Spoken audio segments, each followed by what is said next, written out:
There's control. There's control. He sees the squirrel. I'm going to tell him to go. Watch this. Hike! Now, there's control, people. There's control. There's control. He sees the squirrel. I'm going to tell him to go. Watch this. Hike!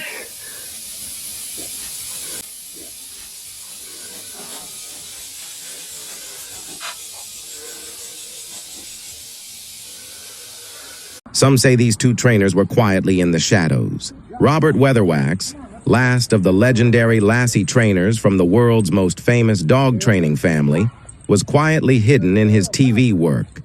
And Christophe Clugston, Jedi Dog Master, was traveling from the sub-zero Arctic to the sweltering jungle heat training dogs on 3 continents. But a chance meeting changed all of that. Now Robert and Christophe have joined forces, and they're breaking the silence. For the first time, the secretive and hidden world of the movie dog trainer and the science of the elite tactical trainer will be revealed. That's right, finally, they're out of the shadows. Welcome to the episode where we talk about the leash that changed dog training. And this is very exciting because you're going to probably learn something you didn't know anything about. But there have been 3 big groups of people who have used this leash, and that's because it gets real results, and we'll delve into those results in a little bit. But let me tell you about the 3 different categories of people who use this leash. Number 1 are gun dog, bird dog trainers, a lot with pointers and retrievers specifically. Then there are the movie dog, TV dog trainers who know what they're doing. They use this leash. And then there are the tactical dog trainers. Tracking is obviously part of it, but there's more than that. We use it for bite training and a bunch of other things. So let me tell you about some of the benefits, and I'm not going to go into the details. That's what this episode will do. We'll flesh out the details, but just let me give you a list here so that you know what we're going to be covering. One is going to be the paradox of control. This leash will do something that a lot of people don't understand. And then number 2, it facilitates functional use. That's why we use it. That's why Robert and I use this leash. But then 3, you got to understand that for us, that we don't consider 12 inches or even 6 feet obedience. That's pretty easy. That's pretty easy when people are making a big claim that they can do a recall from 6 feet, or a down, or a sit, or a stand from 6 feet. That's no big deal. And of course, this leash facilitates recall training, and we use it for recall training to begin with. And that this is also where you can learn to control the dog from behind the dog. You'll see most everybody who's a dog trainer in the pet world and such, they are in front of the dog or on the side of the dog. They don't know how to control the dog from behind. And this is also something that will facilitate, specifically for movie and TV dog training, the go with and a follow, which we'll kind of hit, but we're not going to go into details on that. That's something you can see us in person for. And that this is very crucial. This is something that pet dog trainers and sport obedience guys, they don't know how to train this go with or the follow. I just want to throw that out there. And also, you can get more bonding and beneficial walks, because there's a difference here. I want to clear this up, because a lot of people say they walk their dog, and what they're doing is they're going on a walk, and the dog is there along the side of them, again, within like 12 inches of their leg or whatever, because they have this stormtrooper idea of heeling that has to be adhered to at all times. Now, I don't do that. Robert doesn't do that all the time either. We're letting the dog, it's the dog's time. As long as the dog is not trying to pull us somewhere and comes back to us when we recall the dog, or stays close if we want the dog to stay close, we let the dog explore things. We let the dog sniff, because it's the dog's walk. It's not my walk. It's the dog. I'm with the dog, but I'm not being towed around by the dog, and I'm not running after the dog, and I'm not having problems with the dog, because we'll get to this, and that's part of the paradoxical of control. Also, another thing, number 8 on my list here, is that directional training. This leash is crucial, and for gun dog, bird dog guys, they call this casting. But I also use it. Some movie guys use it for this too. But it's because I want to be able to control the dog and tell the dog to go one way or the other way, or he's going the wrong way. And then that's how I train it. I train the dog if he's going. I tell him if he's going the correct way or if he's going the wrong way. And then, of course, this leash is a big step to going off leash, which is where every movie dog, TV dog has to be able to work off leash. And so do tactical dogs. Real tactical dogs have to work off leash. This is something that a lot of people with the pet dogs, well, I understand that because they're not at our level, but we have to be able to be off leash. And this is a big step towards that. And then one of the things, and this is not my complete list, but this is enough for today, is that this leash lets us use and train with whistles, starts the whistle signal training, or electronics. We use electronic beepers and stuff on the collars, that sort of thing. Now we launch into this leash that you probably don't know about. Is really a trademark of Robert. If you happen to see this, if you're behind a guy and that does what I'm about to say, it's going to be Robert Weatherwax in front of you. It's not going to be Joe Smith's chain dog training. It's going to be Robert. I guarantee it. So there are 2 ways of handling this leash, and that's one of the big reasons I wanted to have this episode, because I use one way and he uses the other way, and sort of to give him a category is there's the snake charmer method of using this leash, and that's the Weatherwax way. He's the snake charmer method with it, and then there's the cowboy way, which as me, I'm using the cowboy way, and we're gonna delve into that. We're gonna delve into those because you may want to do one or the other. It's not one is correct and the other is not correct. It's just that we gravitate towards those ways, and people know me because they see me. I go to a park quite a bit with a lot of other dog trainers, and they know who the hell I am just because of my cowboy way with this leash. Now, if Robert were out there, they'd be going, "What the hell are you doing?" I mean, they freak out. I mean, people freak out with the snake charmer method. So anyway.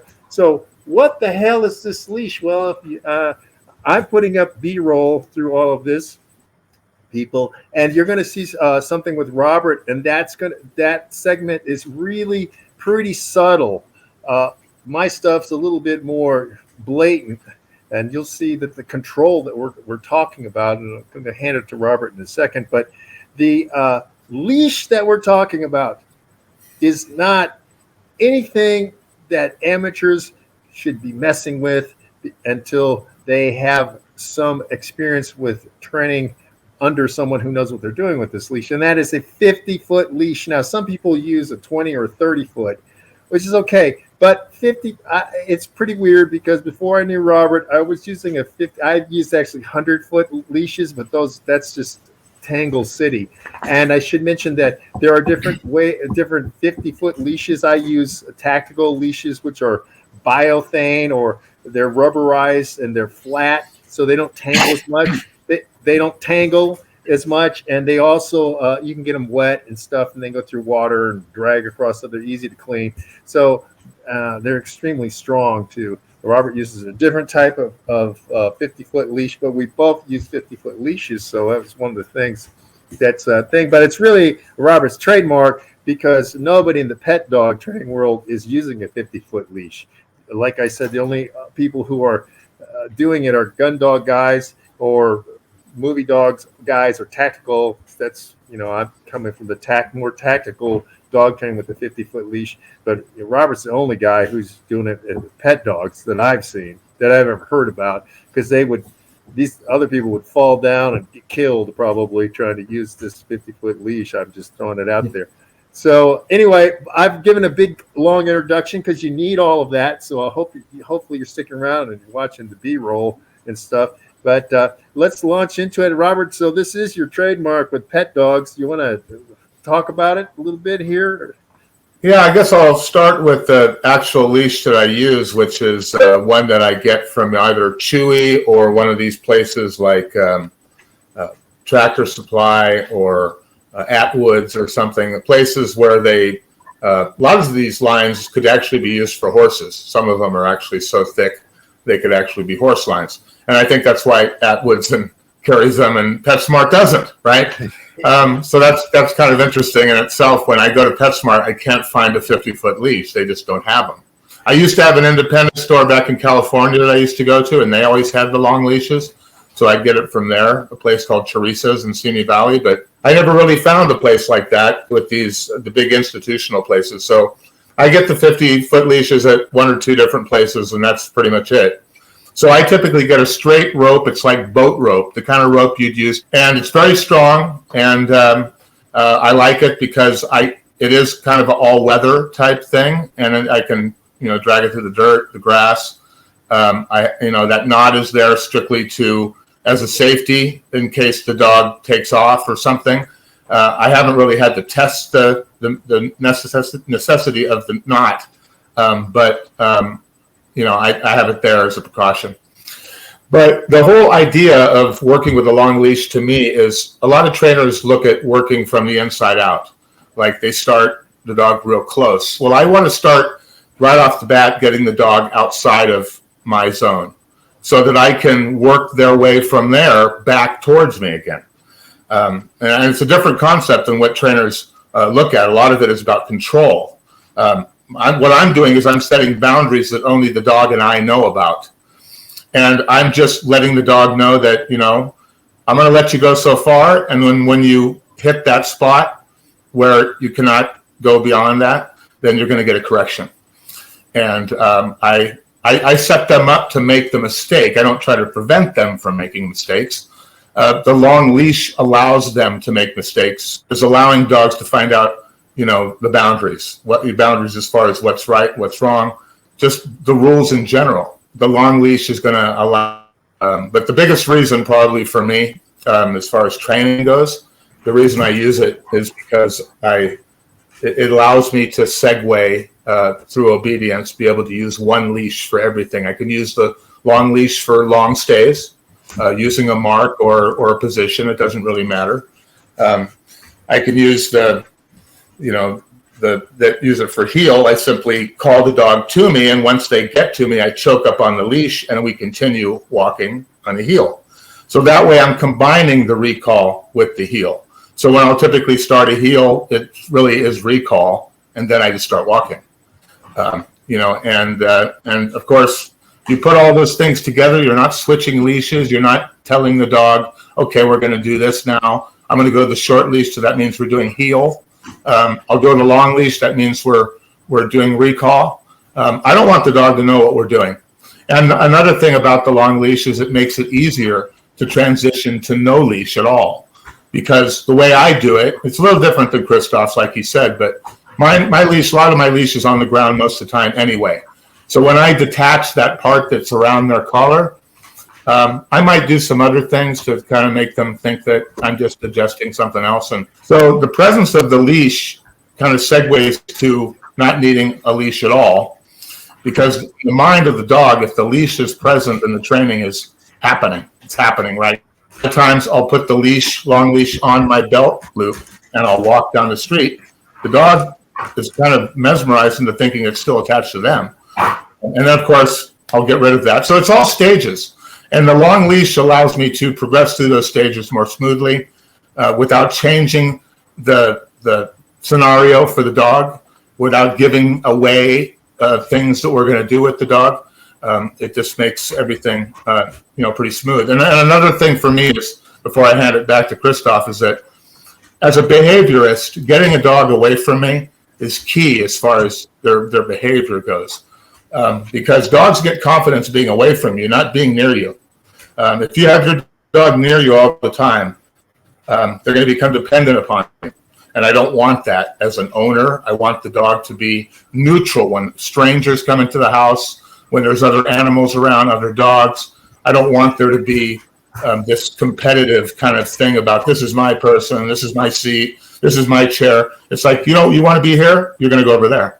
So wherever they want to be, I'm going to put them somewhere else. I'm going to pay them to be in the place they don't want to be. Because it's easy for a dog to, people will say, my dog doesn't go in the crate. He doesn't want to go in there. He doesn't like it. I'm like, well, put him in the crate and feed him there. You're kind of isolating them, but it's in a different way. It's being contained. But I'm talking about isolating a dog where they're not contained, other than being able to stay from a distance, from anywhere you want them to stay. And I like to teach dogs to go to marks, go a long distance to a mark. And you can't do that with a short leash and be confident that if they make a mistake, that you'll still be in a position to correct them. And that's important, being able to correct them in places the dog doesn't expect you to be able to correct them from. And, that will keep the dog guessing. I always tell my clients that the less the dog knows about what you're going to do, the better they're going to pay attention to you, because they can't predict what you're going to do. Back to you, Christophe. Okay, so there are some things here that we could delve into a little more deeply. And one of the things about the paradoxical control is the fact that we gain more control over the dog by allowing the dog to get away from us. We want the dog to be away from us. And you'll see with my jungle dog, I'm showing total control, although because the dog is generally 50 feet and away in front of me, or off to the side at an angle off to the side of me, but he's not pulling me. And if he feels tension on the leash, he'll stop. And you'll see him, because he is going after a squirrel, and one of the things I'll show, and he sees a squirrel. He's on the leash way out in front of me, 20 feet or more in front of me, but he's waiting, and I tell him to go. He goes for the squirrel, but he's not taking off for the squirrel without me giving him the signal. So this is complete control now. If you're just training a dog all the time, 12 inches around you, like I see most people doing with, especially the pet dog people, that very close to them, they'll never be able to do this because they'll want to keep that dog close. That's not what I consider real obedience at all. That's the short leash. Everyone said that, yeah, he's keeping, the girl's keeping him on a short leash, which is basically where that comes from, is the fact that because you got more control, right? That's what they think. But for us, again, so this translates to movie work, because when the dog has to work away from us, and you're behind the dog. One of the great scenes that I can think of is in Jake, Big Jake, the movie. You see the dog following the guy on the horse, right? Mm-hmm. And it's not dedicated to, okay, he's on the left side 12 inches away, or he's on the right side 12 inches away. He just stays in a general area, but he's going with the rider and the horse. Now, to be able to train that, we need to be able to have this control from a distance, and this leash allows that to happen. Now, a lot of people who do pet stuff, they'll say, well, I don't need to be able to do that. Well, if we can do that, we can do anything they're doing, okay? So this is the point of bringing this up, because we're showing higher level skills that they can't do.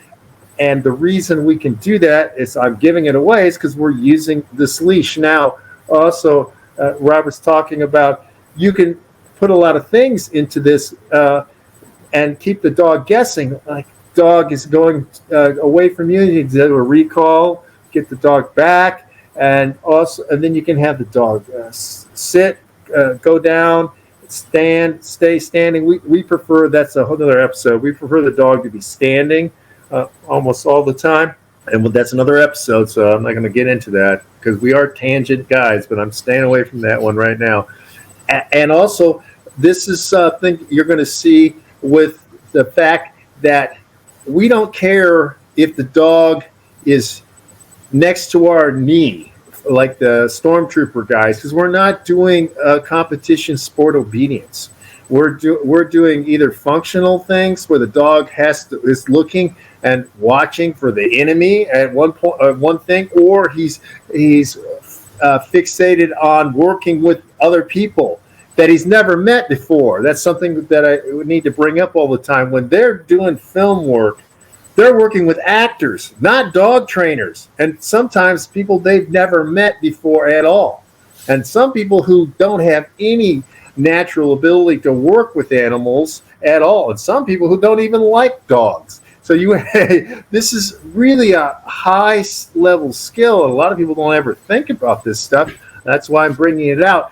Now there are two things, like I said, two different ways of handling the leash, and I'll get into the cowboy method here, and then Robert will talk about the snake charmer. He kind of said a few things, but I want to get detail. So, okay, the cowboy way is to take the leash and have it like a big lariat. I put the loop handle.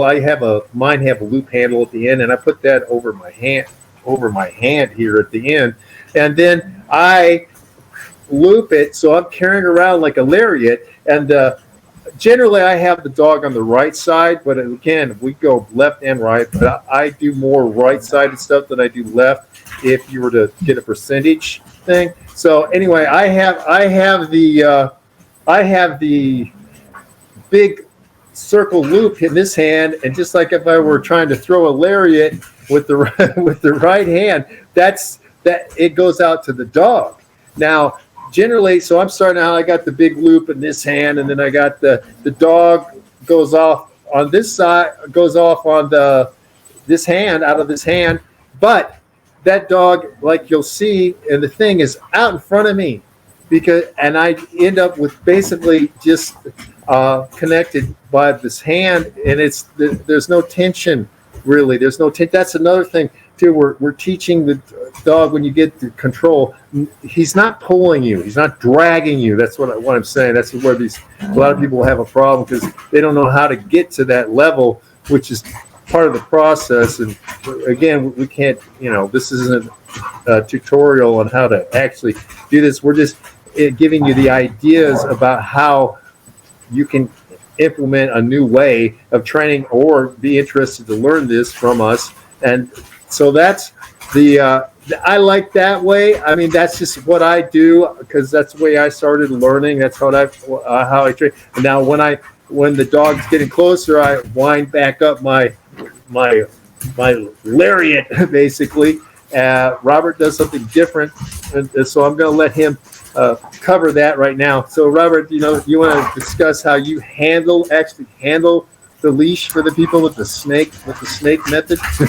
That whole idea that a lot of trainers today tend to want to have a lot of control, and they're holding the dog pretty tight. Well, with the long leash, it allows me to create slack, because when I'm walking on a heel, like Christophe just mentioned, you want the dog, maybe you want him near you, but you don't want him too tight. You don't want it to look mechanical, right? You want it to look like, you don't see Lassie like walking perfectly and stopping and sitting next to Timmy. I mean, you don't see that. That's not what dogs do, right? Counterintuitive is the word I think Christophe used. Sometimes by using less control, you get more control. That's because you're trusting the dog to do what you've taught him to do. If you don't get the dog a chance to succeed, you're only setting him up for failure. But as far as the way that I do mine is, my leashes obviously are on the ground a lot. I drag them. People see it. They like to make comments like, "Wow, that's a really long leash you have there." I'm like, "Oh, thanks a lot." And I'm like thinking, that Captain Obvious thing. It's like, yeah, that's a big cowboy hat you have there. But I hear it a lot. And now, of course, in town, people say, "Oh, there's that guy with the long orange leash." Like they've seen me before, right? But I typically start at the top of the leash. And if the dog, wants to come out a little bit, if he's like, I'll give him a little space, it'll slide through my hand, kind of like a pulley. My hand is a pulley. And of course, when the dog runs, I might let him run a certain amount unless I set a boundary. If I set a boundary, I'm going to stop him at the boundary. Other times, I'm just going to randomly call him back when they get a certain distance away from me. And of course, I'm going to make sure they come back by I'm reeling them in. I'm not holding all the leash in my, like my clients try to do sometimes, is I just throw it down on the ground behind me, like I'm rolling up a garden hose. You know what I'm saying? I just reel them in until I get to the top of the leash again. So I'll use that term a lot in my book where I climb the leash. That's basically what I'm going from having a dog at a distance from me to going back into a heel or something that requires me being close to the dog. So that's what I mean about climbing the leash and, sliding back on the leash. I'll use these terms with my clients too. And I try to prevent them from trying to do too much with the leash, because then it becomes like a training session for the leash and not for the dog. So I want to make sure that the people don't get too preoccupied with the length of the leash. I tell them, listen, don't worry if it gets dirty. Don't worry about anything. Just let it drag. I don't care. And because at a certain point, I want them to learn how to do it. And once they learn how to use the long leash, it's kind of an empowering thing for them, because like Christophe mentioned before, they can go for walks and the dog doesn't have to have somebody standing right behind them like the latrine police. You can let the dog go out like a little ways out and sniff around. And then when they're out there and they're not expecting you to call them back, you call them back. Because there is no such thing as, I only make them come during training sessions. You can lay off the heel and the stay from time to time, but I use it all the time. Once my dog knows how to stay, it's not like a bad thing. It's like, I don't want to train my dog too much. They're not gonna, they're gonna get sad. I'm like, no, they're gonna love it. I mean, the dogs my grandfather used to, open the collar in his hand, and Lassie used to jump into it. Just throw his head into that leash and jump in the car and off to the studio. You have to give your dog a chance to be a dog, and having a long leash, whether you're walking with them, you're having them on a stay, or you're calling them, you're going to get more exuberance, more energy, more natural behavior from your dog using a long leash, as opposed to trying to control all the action. And I know that trainers today are a lot about control, and I always call that the Cesar Millan effect. But a lot of the alpha mentality, which, part of the alpha mentality is trying to control your dog's every movement. So what? They ate a little grass. So what? They sniffed a little bit over there. Permission to do that, then they can do that. But when you say, hey, it's time to work again, back to my side, they better be there. Because there's any time, just like I say in my book, about the drill instructor, you never know when I'm going to put you back to work again. You're gonna be eating one moment, next second you're gonna be marching again, and that's just the way it goes. So Christophe knows a little bit about that, and knows a lot about working with distance, don't you, Christophe? Yeah. Oh, yes, and there's something that I want to get more deeply into there, and that's the fact that everyone is too focused on control. They think that the secret to dog training is control, and you'll see all these people, because of the IGP method of teaching, the stargazing, where the dog is looking up or the dog is always looking at you. We don't want that for functional dogs. We don't want that. We don't. Yeah, can you imagine being at war and the dog is staring at you instead of looking where the hell he's supposed to be looking? Or in a movie, you cannot pull that. Hey, why is that dog staring? And when they wouldn't look at an actor either, they'd be looking at the trainer. Why is that dog weirdly looking all the time off to the angle? This is something we get control without the dog focusing, staring us in the face. That's a crutch.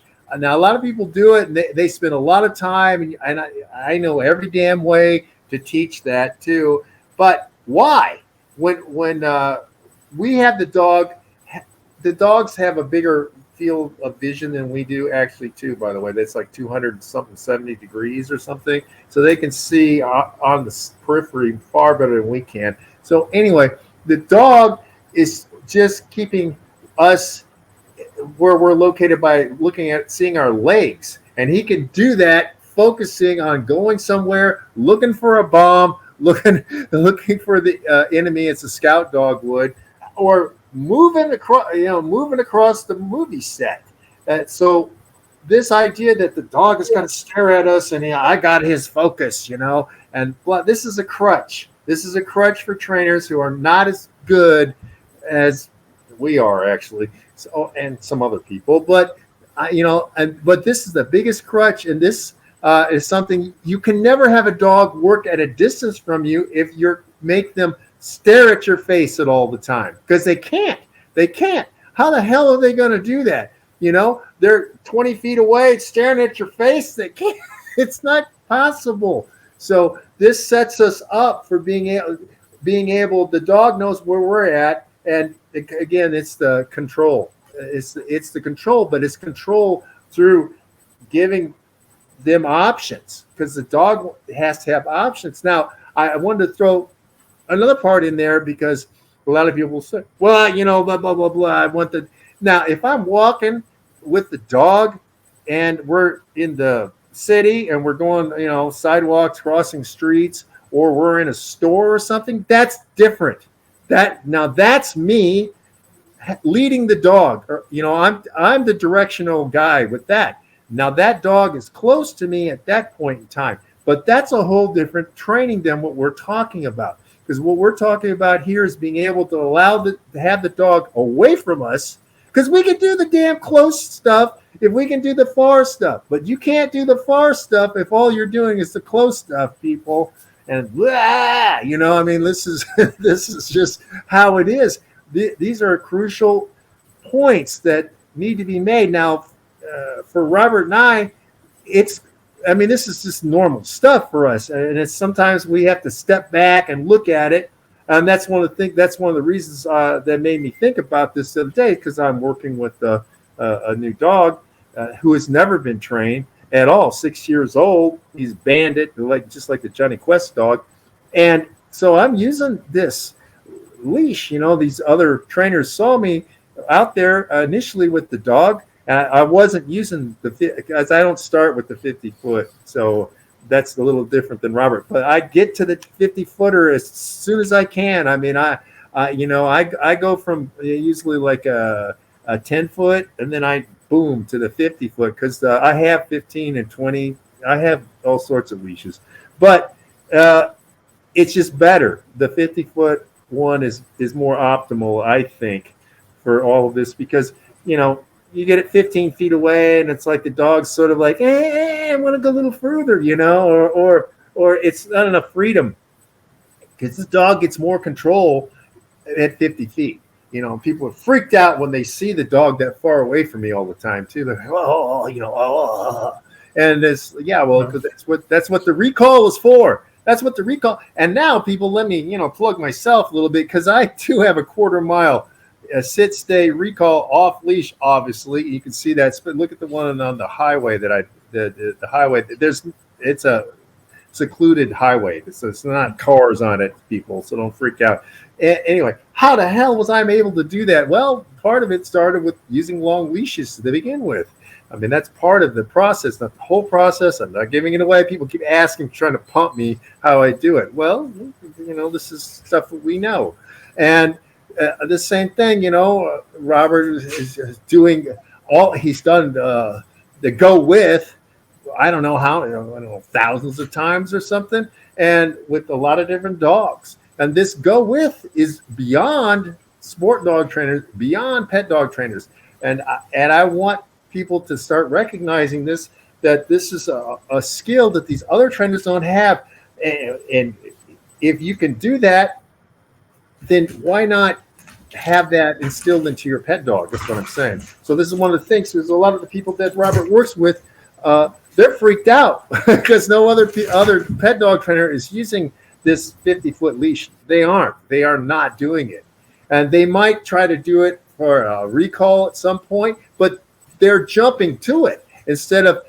The thing is with the 50-foot leash, Robert, it's not, we're not doing recalls at 50 feet. Or we don't just suddenly do it at 50 feet. We're doing 3 feet, 5 feet, 20 feet, 15 feet, 50. And we ping pong. There's a secret. I'm giving out a secret here to dog training. You ping pong everything. So like Robert said, the dogs constantly guessing. The dog doesn't know when he's going to be recalled, because if you recall a dog from a certain distance all the time, he learns that pattern, because dogs are looking for patterns, people. They're looking for patterns. So, and that's one of the things I wanted to bring up about movie dog film training, a lot like tactical training.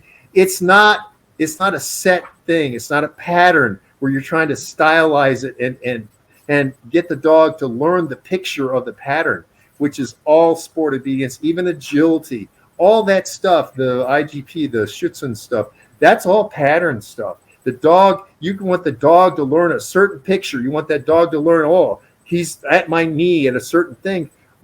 We can't do that. That's not how it works in movies in real life. The dog has to be able to be under control with dynamic things going on, chaos. A movie set is chaos, people. You don't realize how many people are involved. The people with the sound, the people with the lighting, the little the lackey boys and lackey girls, the toadies who run stuff around for the directors and all that stuff. I mean, there are a lot of people, and the caterers too. That's a problem. We got another guy that'll be.